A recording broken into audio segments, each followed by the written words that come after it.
Hello, my name is Johan Linåker. I am a senior researcher at RISE, the National Research Institute here in Sweden, assistant professor at Lund University as well. My focus for quite some time has been open source software, and one of the narratives have been to have it use it as a tool to manage vendor logins. Now that narrative has shifted in the recent years due to our gray-haired gentleman on the other side of the Atlantic. So now we are talking about digital sovereignty, or digital resilience, or digital independence, or strategic autonomy, open strategic autonomy. Many buzzwords flying around. I'm going to use some of them in this presentation. But essentially, I'm going to do a flyover in Sweden, in Europe, on what we're doing, because it's not all that bad, but we're lacking, especially in Sweden, we're lacking in terms of coordination and strategic foresight and strategy in general. We have a lot of initiatives which I will come back to. But just to say the obvious, technology is accelerating, there's a lot of opportunities, hype curves, digital compasses and whatnot, pointing to a great future in terms of technology, but we are digitally cuffed, so a lot of these opportunities remain unexploited. We are, Dirk Schröder, the Minister of Digitalization in Schleswig-Holstein, had a good pitch. We're exporting tax money and importing dependencies, essentially. It's true. I mean, in Europe, we have 15% are European. Of the European cloud market, 15% are European, 70% are American. And 3 of the big tech companies own 70% of the market. So these are institutional dependencies. A couple of years ago, maybe this would have been a question of mainly escalating license costs. Now, that has escalated. We could start off with these types of legislations from the American context. We have the Cloud Act, we have FISA 702. These cannot be washed away. We have this debate on sovereignty washing. There's a lot of sovereignty washing going on. And we even have executives of these larger tech companies admitting that, yeah, if someone comes knocking, we can't refuse. There was a report the other day on SVT, or the Swedish National Television News, where there were replies by 2 of these big tech companies which didn't give that much trust that I place too much trust in. And then we've seen some gasoline on the fire being poured quite constantly, iteratively. So now, again, it's not just talk about licensing costs. Now these dependencies have gotten new risks attached to them, and we can't wash them away. We need to consider them. And we're seeing this coming up from different venues or different authorities. We have different integrity agencies saying we need to have a cloud strategy. We need to be wary of how we use our data. We have parliaments calling for action. We have national and regional initiatives really pushing development. We have Austria and Germany, for example, the national defense forces switching to open. We have France quite recently announced that they're moving to Linux-based. We have different European leaders calling for technical sovereignty, also from industry. We have these industry initiatives with Eurostack, and we have the Parliament and the Commission saying that we need to move. And this is not a European question. This topic about digital sovereignty, this is all across the world. Basically, it's about regaining our autonomy. Canada is one prime example, which shares a border with one of the countries that are in scope here, quite a long border actually. I talked to Trinidad and Tobago a couple of weeks ago. They're open source responsible, and digital sovereignty is as a big issue there as it is in Europe. Maybe not in Sweden, but in the rest of Europe, most of Europe. I mean, essentially, it's a question about creating resilience, ensuring that society can function, keep running in any state of crisis. And again, if you look at different initiatives in Sweden, there are some pointers to some actual awareness. For example, in the national digital infrastructure, in the government cloud development, in the AI workshop. You have the Swedish Insurance Agency starting to look into Matrix. We have different municipalities like Sundsvall working with open source, adding source, looking at public procurement, Helsingborg looking at how to map up resilience. So there's a lot of things in the works. But this question of sovereignty comes down often quite much to the desktop or the cloud.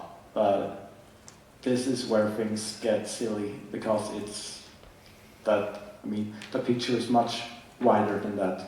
Of course, we have the clouds, we have the desktop, and now we have the AI being integrated all over. And we have the social platforms where all of our communication, personal and from a democratic point of view, are being managed. And we have the satellites and the subsea cables and the traffic switching system for internet at large, both in the infrastructure and the routing software. And we have entire value chains where we have minerals, we have EDA tools, we have free commercial EDA tools which are essential, the ones needed to design commercially grade chips today. One, of course, is Siemens now owns, but still. And we have foundries, of which the biggest one have another large country building an island not too far from it, in the middle of the South China Ocean.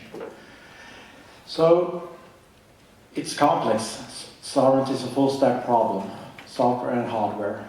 And it's important to also consider that software is growing also larger lower down in the stack. So we need to talk about our infrastructure, both physical and digital. It's becoming more and more intertwined. We need to talk about resilience, about societal infrastructure at large. And we can talk about digital sovereignty. The issue with this word, as I often come across, is that people think that we should buy European, build bunkers, build walls. That's not the way to go. As I said, we are so digitally intertwined, we will never become digitally independent. What we can do is become autonomous or more autonomous in strategic areas, and we should do it open by staying open as possible, integrated into the global collaboration, sharing and reuse. So open strategic autonomy is a good word that emphasizes what we're essentially talking about, often used in the European level. And to grow open strategic autonomy, you require control, and as you're all in open source, you know that control or influence require investments and contributions, and this requires capabilities. And now we have an issue in public sector in general. Public sector is generally suffering from a diagnosis I call the comfort syndrome. Its symptoms are risk averseness, conservative procurement culture, preference of the status quo. A civil servant is not rewarded to take risks, they are rewarded for keeping everything functioning.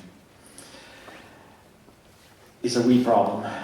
And again, I'm coming back to Dirk Schroeder, who said in a hearing in the Folketinget, the Danish parliament, that this requires courage to act from leadership, and it requires this understanding that we need a systemic change.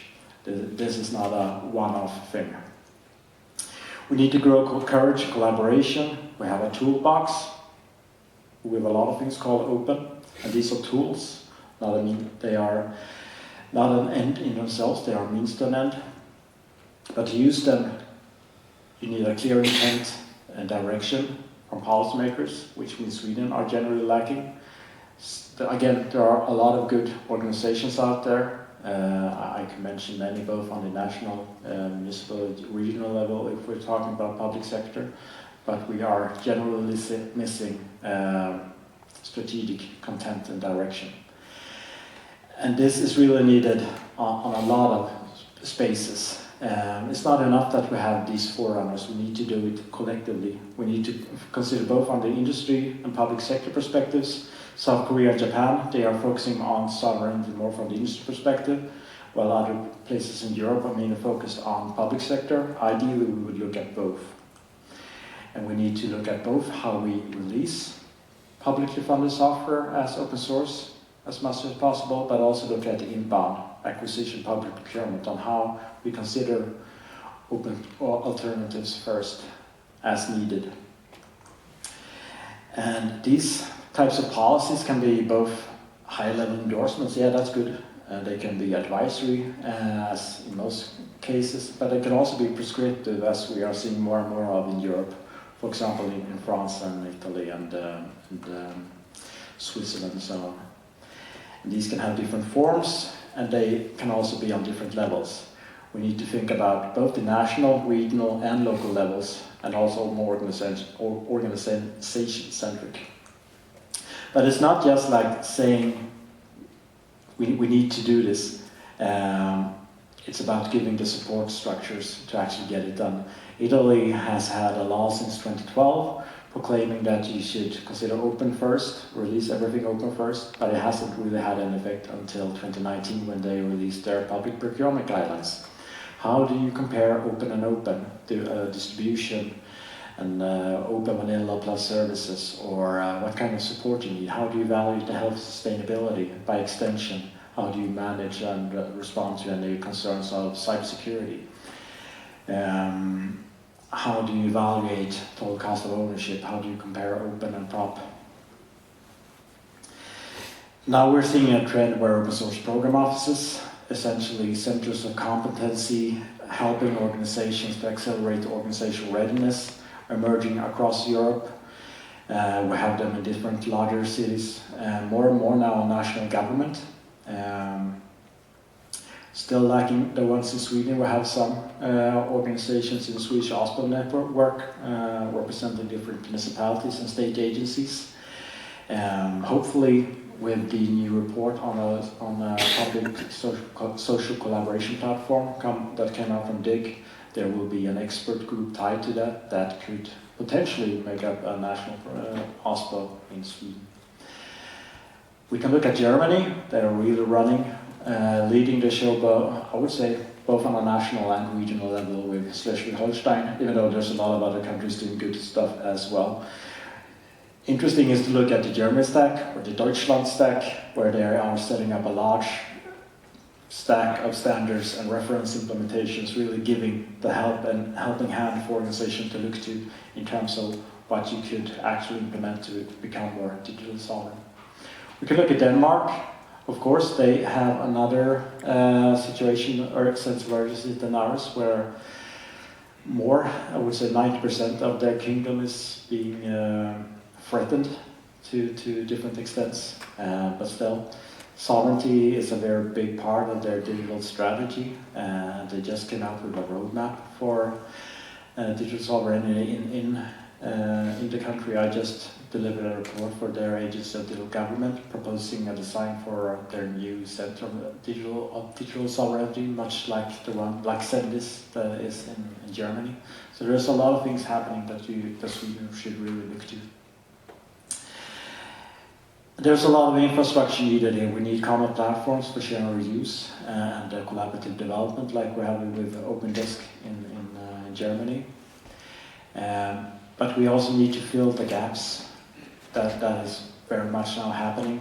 For example, especially on the desktop level, we have OpenDesk.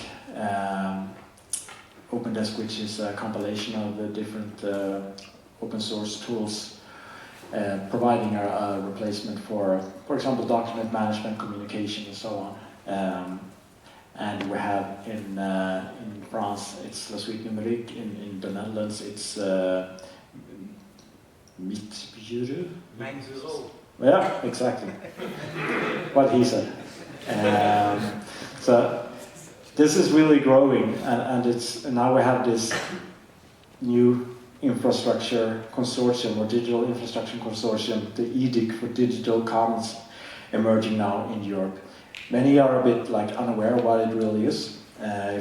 Will it be a steward for projects, or will it be more of a meta governance organizations? Still to find out. They've hired the first executive director, but essentially this is where the Netherlands, France, and Germany are coming together now, but also followed by Italy and a lot of observers, including Denmark, Poland, and Finland, among others, to initially now focus on the desktop level. But now we're seeing a lot of initiatives really looking at the operating system level as well, for example in Denmark and France. We're seeing increasing investments in model training with national LLMs, investments in infrastructure. We're seeing our increasing push for public recognition with the European Open Source Academy and awards, trying to create larger awareness about what open source really means and what impact it has in Europe. I can say that Daniel, who I believe talked this morning, is the president of the European Open Source Academy, just to give you a hint. And we need to start growing this awareness in terms of sovereignty. It's not we need the alternatives, but we also need the capabilities to maintain it. We need to start dedicating the resources. So sustainability is a collective responsibility. It's not the community, it's not the industry, it's not only the public sector, it's collective. So we need have this need to decentralize and centralize maintenance with both push and pull. We need the funds, so we need funds like the Sovereign Tech Agency and now the European Sovereign Tech Fund that is proposed and being prototyped through the edict I just talked about. But we also need it to come in procurements. We need to start putting requirements on vendors to actually start upstreaming their work. We need to delegate responsibility. Sustainable vendors equals sustainable software. There needs to be a higher awareness, understanding about how you procure software and what is a sustainable business ecosystem. And a lot of times it's not feasible to expect that you have 3 different vendors that you can pick and choose from if it's a semi-niche project for 4 to 5 or 10 municipalities. There's only a market share to keep one vendor running. But then you can hire another vendor or have the capabilities internally to ensure the openness, to ensure that you avoid the locking process, to ensure that everything is there, should you need to switch, that you have that option. There's a lot of examples. I talked here a couple of years ago together with Pelle from Sundsvall about Open E-platform, a large e-service platform that started out in Sundsvall and a couple of other municipalities. Now it's used by about 200 of Sweden's municipalities, and essentially they're locked in to a small vendor who's now owned by Visma. The whole intention was to keep it open, but due to miscommunication and a lot of different things, all documentation is not there, dependency management is lacking, a lot of things. So yeah, they're locked in. We need to grow supply and demand. We need to be able to have capabilities, we need to increase demand. So Eurostack talks about buy European, sell European, invest European. Those are good principles to actually look at. We shouldn't have buy European as a requirement, but we need to start considering where we invest public procurement and use that as a strategic tool. And we need to make it more attractive. We need to show that there's a demand so that venture capital dares to actually invest and start to bet on technology in Europe, services and products. And as I believe Emil talked about before, there's a lot of support, a lot of support frameworks coming up now. We have the cloud sovereignty framework. I won't dive too much into that, but it will most probably have significant impact and come into the upcoming Cloud and AI Development Act in Europe, so it will probably play a centerpiece. But we're also seeing a lot of other frameworks, support structures come. We have the cloud, the sovereign cloud stack, which is a certification from the German Open Source Business Alliance that is now implemented in the German stack, which also provides a list of requirements you can look at. A ministry in the Netherlands integrated the Eurostack principles with the cloud sovereignty framework quite recently, added some other sprinkles on top. Since 2012, we have Second Cloud certification from France. It's been challenged. It's led through two consortia that have been challenged if they really are open or not. So there's a lot of things out there. Some are better than others. They need evaluation. They need people to look at them, evaluate them, see how they can be applied and so on. But it's growing. So to close again, I'm taking a Swedish context here for obvious reasons. Sweden does a lot of good stuff, but we should really look outside of Sweden and learn more, because there's not like one that is best in class in everything. A lot of different countries, governments, municipalities, regions are doing a lot of good things on different levels. So there's a lot of good inspiration that can be gained if we look outside. What we are lacking is coordination and strategy. There has been announced a cloud strategy. We're still waiting on that. I saw there was a request by one parliament member to the Secretary of Digitalization in Sweden, where the answer is expected tomorrow. So we'll see what comes out of that. But still, we need to wake up, or we need to help the ones uptown in Stockholm and everywhere to start recognizing these issues. Essentially, it's yes, digital sovereignty or whatever. It's a buzzword, but essentially, it's about resilience. It's about preparedness. We need to ensure that everything works if there is a crisis. Not just the physical parts of society, also the digital parts. Yeah, and it's not enough that single municipality does it, or that one region does it. Everything needs to play together, both on a local, national, regional, and global level, because it's not about building walls or bunkers. It's staying interconnected but gaining control and autonomy.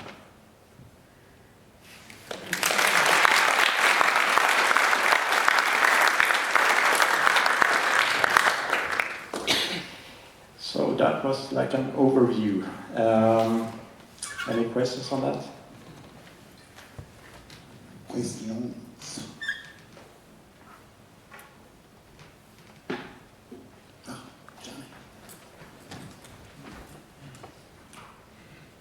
So why do you think we lack a strategy in Sweden? Is it political, or is it just lack of awareness of the severity of the situation, or what do you think?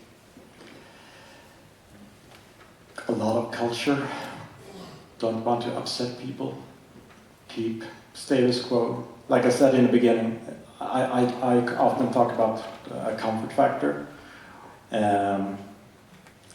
Why upset people when you can keep it status quo and everything? No, but I mean, it's also about the sense of urgency. I mean, if you look in Denmark, they've been hit by this in another way than in Sweden. So maybe this risk isn't perceived the same way as in other cases in Europe. In Germany, their process really triggered in 2019, when there was a big report from PwC delivered to the Bundestag highlighting how much money they are actually pooling into these limited set of large tech companies outside of Germany and Europe, and really putting a big number on these dependencies and showing the risk that it provided. So that led to a lot of policy awakening in Europe, or in Germany, which led that they started initiating something called Project Phoenix under Dataport, a regional data service provider, which then with time moved into OpenDesk as a concept, and they established Southern Tech Fund in 2022 and sent the seed for that in 2023. Essentially, this has been like a small development, continuously ongoing. And there's a lot of more cultural independency in France, for example, in terms of culture. Complete another narrative that we could find in Sweden. So I think it has a lot to do with historical and cultural reasons. But now the world is looking different. As von der Leyen said, we have a new international order in some way, not to go overstating, but I mean things are happening now when we have developments around the South China Sea. We have the things happening in Ukraine, and we have things happening in Iran and the other side of the Atlantic and everywhere. Everything isn't calm and cozy anymore, so maybe we need to get out of the comfort factor and start seeing the risks for what they are and start planning for it. So we have an agency for civil resiliency. Digital should be part of it as well.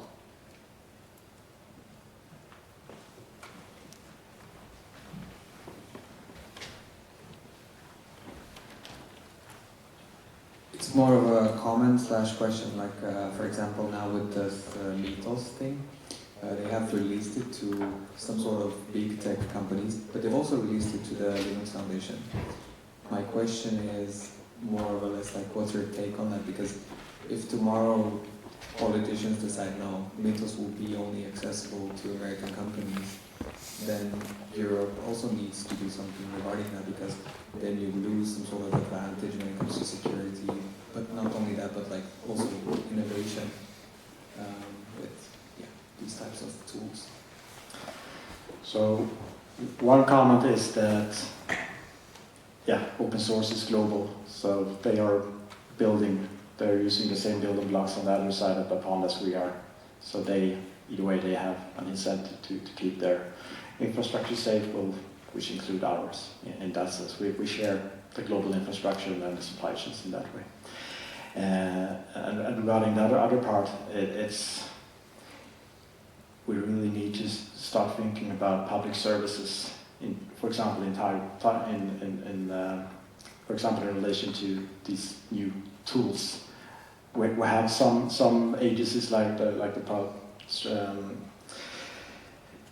Southern Tech Fund, Southern Tech Agency in Germany, and we have Alpha Omega from the Linux Foundation and others that are providing security audits and so on for open source projects. But that's limited. With these tools, maybe these kinds of audits can be more automated and provided to the maintainers and the communities more directly. So in a way, this should ideally be a public service for the communities. We had cal.com, the calendar, open source calendar provider in the US, recently shifted from the AGPL to a commercial source available license, I believe. And they called out these AI models as the main reason, because they didn't want to be a cybersecurity company. I mean, sure, these models pose a threat, but they also pose potential if everyone is given access to it and are able to use it proactively. Yeah, and along those lines, I think Anthropic has recently increased their headcount significantly and moved some of their offices to London. So I think they have a similar threat. There's also Mistral, based in France, which is a model builder. And I think there are some other initiatives at the highest level.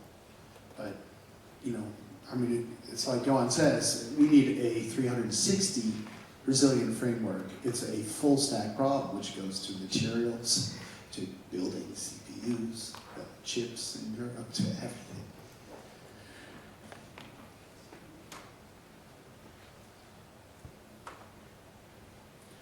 Great.